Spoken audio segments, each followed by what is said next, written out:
Ayun mga kabarski, napatakbo tayo dito sa playa. At may nakahuli ng ng malaking isda. Na kung tawagin daw ay barakuda. Kaya tara, silipin natin mga kabarski. Kung totoo nga ba. Ayun, dito na tayo sa spot kung saan nakahuli ng malaking isda. Si Tito Paking. Wow, laki. Oh, lawas ka. Grabe ba? Panigi. Hindi ka mukha ng mga gato. Yan mga kabarski, napakalaking barakuda, no? Oh. Laking barakuda. Mga ilang kilo kaya to? Mga may higit 10 kilo to. Hindi lang 10 kilo to. Mga 15 kilos to. Oh, laki. Jackpot, no? May laki, buhay na buhay. Buhay na buhay pa. Thank you Lord, may bisita. Kumuro ko nyo ni mo ito mas na birthday. Siyente kita, ulit kan gid. Wapo, ganda. Ganda ng buhay na buhay pa, mga kabarski. Mga idol, good morning. Ayun, ang ganda ng ating umaga at nakahuli tayo ng napakalaking isdang barakuda. Ayun. Mga nasa 15 kilos. 15 kilos na isdang barakuda. Ito pa lang nakahuli si Idol Bal. Yan. Huli sa lambo. Oh. Huli sa lambo. Ayun ang lambo, ayun ang lambo. Oh. Ayun mga kabarski, oh. Huli nila Tito Paking at saka ni Idol Bal, oh, sa lambo. Laki. Grabe. Swerte talaga, oh. Ha? Napakaganda kasi mga kabarski ng panahon natin ngayon. Yun. Pero yan ang buko. Jackpot ang nahuli nila isda.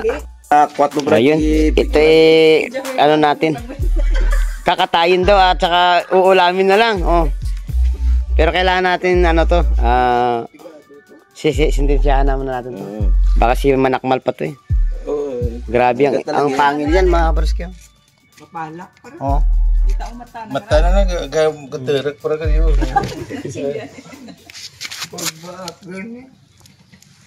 Pangil pa lang, oh. Grabe, napakalaking barakuda. Nakakatakot ang pangil, oh. Oh. Ayun na, nasintensyahan na para hindi makapangagat. Oh. Nananakmal pa yan pagbuhay. Ano ko na lang ito?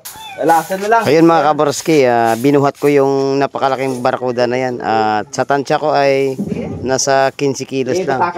Pero nung nilagay na sa timbangan mga kabarski, nasa 18 pala, 18 kilos. Sobrang napakalaki at swerte ang mga nakahuli. At may pang-ulam ngayong umaga.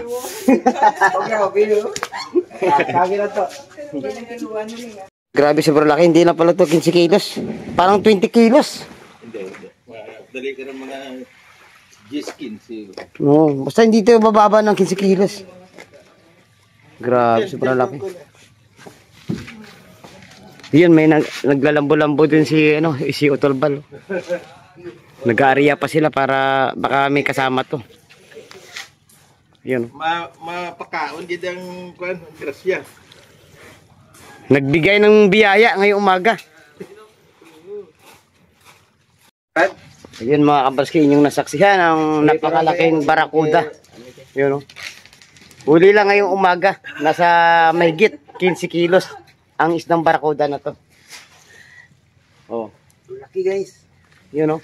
Oh. Good morning guys, blessing. Blessing. Umaga, oh. Sobrang laki ng isda, oh. Grabe. Nasa mahigit 15 kilos. No? Ariya pa pala eh. Laki. Oh. Mga taga Cavite, oh. Oh. Taga Amayan, baka gusto Mga taga Amaya, baka gusto niyo bilhin to. Oh. Sobrang laki. Yan, kikiluhin doon. Yan. Hindi pa ako nakakita sa Cavite nito, pero dito sa probinsya namin, nakakita ko ng personal na napakalaking barakuda. Ingat kayo kasi baka... Ayan, kikiluhin natin para makita nyo mga kabaroski, oh. Para malaman natin kung ilang kilo talaga. Duda ako kasi mga 20 kilos to. Mga 20 kilos yan. 18. Ha? 18 kilos, may git. Oh. Sobrang laki naman kasi talaga, oh. 18 kilos? Oo. Ayun mga kabaroski, maraming nagpa-autograph sa isdang barakuda. Bigat. Ayos. Ayos. Kung laki naman talaga, oh. Oh, photograph. Dalawa tayo, Pat. Ano yun ba? Oh. Hindi ka dala ka natin. Ito pa mga idol, oh. Laki. Ang laki talaga, ang laki ng barakuda. Oh. Ayan oh, mga four brothers, oh. Oh. Ayun, oh. Brad, oh. Mga Photograph, kabaroski. mga Ulam is the key. yun. Ayun mga kabaroski, kakatayin niyan. At pang-ulam na lang. Yan, pang-ulam na lang to. Ayun mga kabaroski, ganito ang kaganapan ngayong umaga. At swerteng nakahuli ang ating mga idol dito ng napakalaking isda. Ayun. Hanggang sa muli natin pagkita-kita, Baronski TV.